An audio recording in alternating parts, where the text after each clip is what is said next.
à tous, bienvenue sur Star Citizen, c'est Duck pour une vidéo de présentation du Freelancer en 5760 par 1080, c'est-à-dire en tri-screen.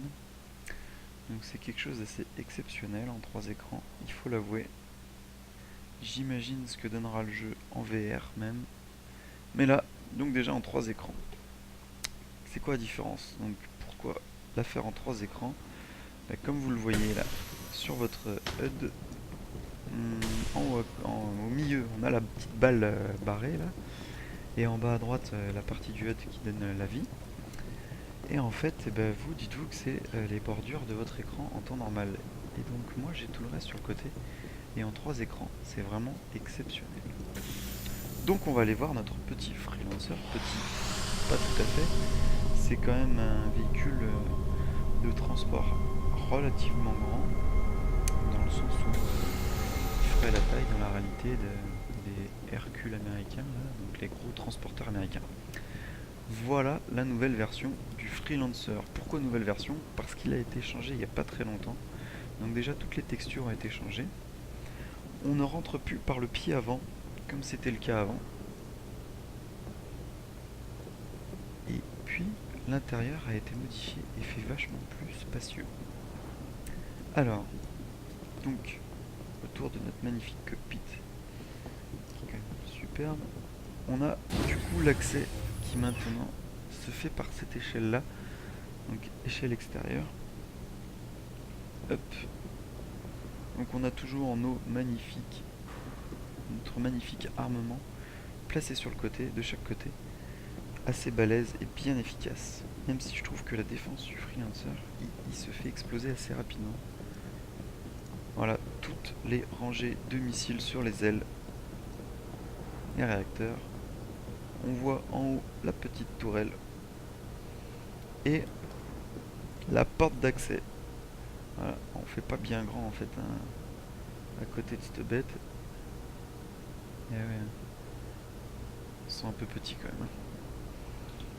Allez, on va ouvrir ça et on va rentrer. Donc j'ai essayé déjà, on ne peut pas se faire écraser par la porte, comme certains se posent souvent la question. En fait on passe à travers. Bon, je sais pas si ça sera corrigé dans les versions à venir. Et nous voici donc à l'intérieur du Freelancer. Donc là, la partie arrière, donc une partie de stockage, on pourra donc forcément ici poser du cargo, qui a été amélioré, donc qui fait vachement plus grande, beaucoup moins étriqué, comme sur l'ancienne version du Freelancer. Ici, on a une tourelle, le siège descend, c'est super beau.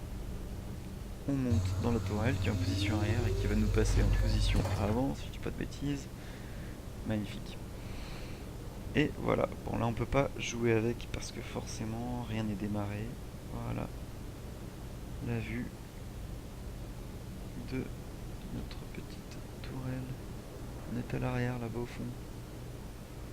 Voilà. C'est vraiment beau quand même. Les textures sont magnifiques.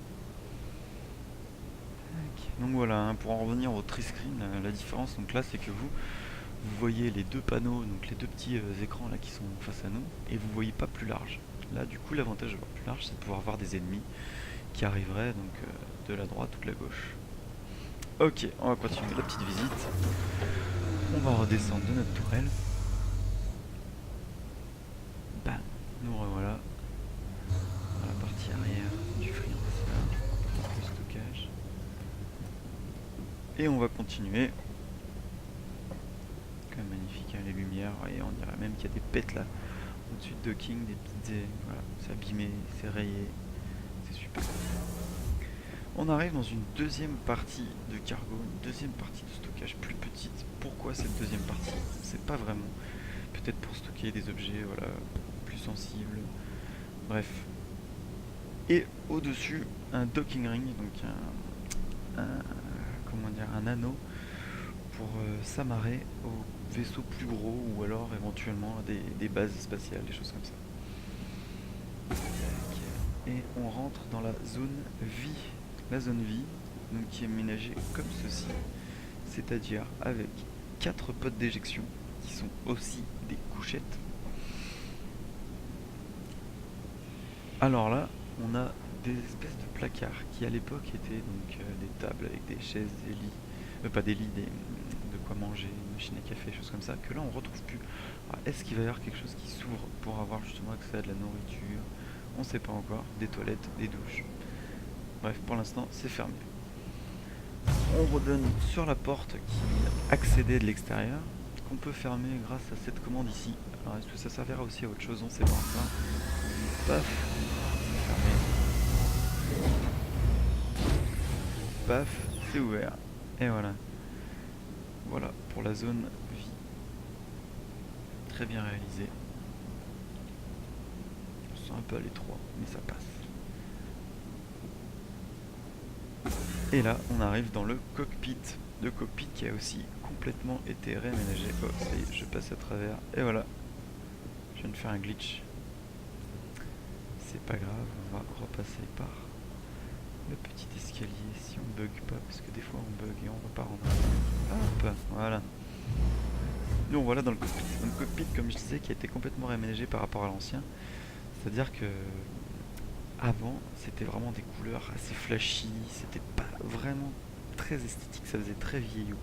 C'est vraiment pas très très beau. Et donc là, on va avoir plusieurs postes. Donc le poste de pilotage, le copilote, et ce qui semblerait être des postes de navigation, les deux de derrière. Bref. Et voilà. Donc ça change complètement de l'ancien. Le cockpit est magnifique avec une large vue. Encore une vue au-dessus. C'est très très beau. Voilà, voilà. Nous voici donc à la fin de la présentation de ce freelancer. J'espère que la présentation vous a plu, en particulier donc en écran large comme je vous le disais. Donc c'est quelque chose d'exceptionnel, même à jouer, c'est vraiment magnifique. Pour ceux qui possèdent plusieurs écrans, je le recommande vraiment, parce que c'est génial de pouvoir de se sentir vraiment dans l'espace quand on pilote ces vaisseaux. Et voilà, bon allez, je vous dis au revoir à tous et à bientôt pour de nouvelles vidéos avec Doc. Ciao.